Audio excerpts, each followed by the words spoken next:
Right now, Detroit Lions' high-flying offense is hitting a wall, and what comes next could change everything.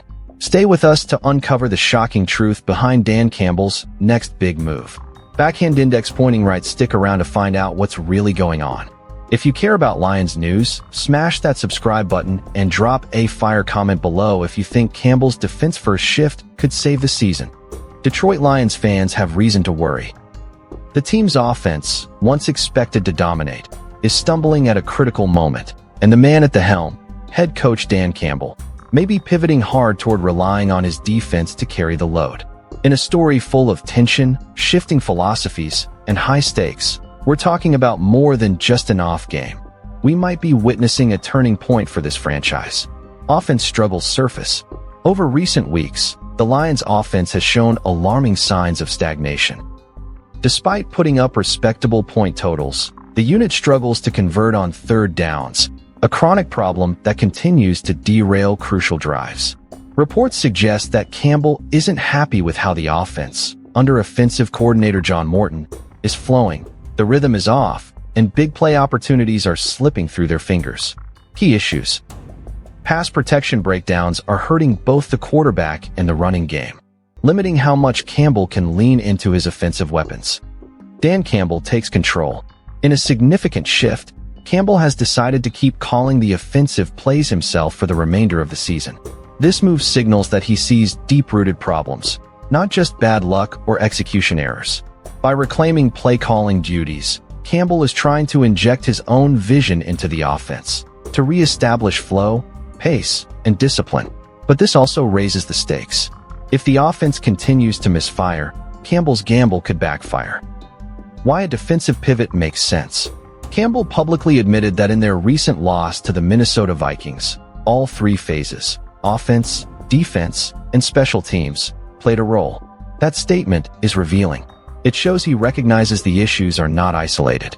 If the offense can't reliably produce, leaning more on a reliable defense could be the way forward.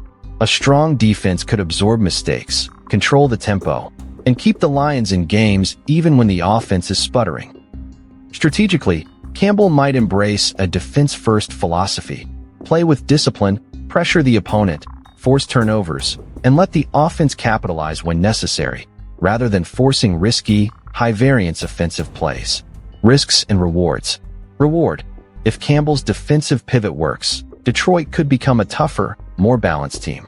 One that doesn't rely solely on scoring in fast bursts but grinds out games, making them dangerous even when the offense is off. Risk. The offense may become secondary, and if the defense falters or can't generate enough game-changing plays, the Lions could stagnate in close matchups. Also, continued offensive dysfunction despite Campbell's play calling could damage his credibility. There's also the psychological factor. Shifting to a defense-first identity could change how the team approaches every game, for better or for worse.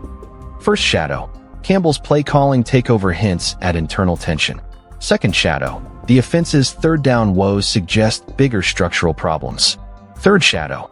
His mention of all three phases failing in a big loss signals he's not willing to blame just one unit. Fourth shadow. If this defensive shift works, it could redefine the Lions' identity. But if it fails, Campbell's gamble could cost him dearly. Later in this video, you'll hear about a little-known defensive secret Campbell could be exploiting, one that might just be his ticket out of this offensive slump. Don't go anywhere. The Detroit Lions offense is no longer the guaranteed engine it once seemed to be, and Dan Campbell is staring down a crossroads. Keep chasing big plays, or lean into a defense-heavy approach that could reshape the team's identity. His decision now will define not just the rest of this season, but quite possibly his legacy in Detroit. If he succeeds, the Lions could become a formidable, well-balanced club. But if he fails, this bold pivot may be remembered as the moment everything slipped away. Tell us in the comments, do you trust Campbell to make this shift work? If you want more exclusive Lions analysis and insider breakdowns like this one, subscribe now and hit the bell so you don't miss what's coming next. Share this video with a friend who's been frustrated by Detroit's offense. They need to hear what's really going on. Did you know that over 95% of our viewers aren't subscribed to the channel? We totally get it, life gets busy, and sometimes it's easy to forget. But here's the thing. Subscribing is completely free, and it really helps us keep creating the content you enjoy. So why not hit that subscribe button and join our community? It only takes a second, but it makes a world of difference to us. Thank you for your support.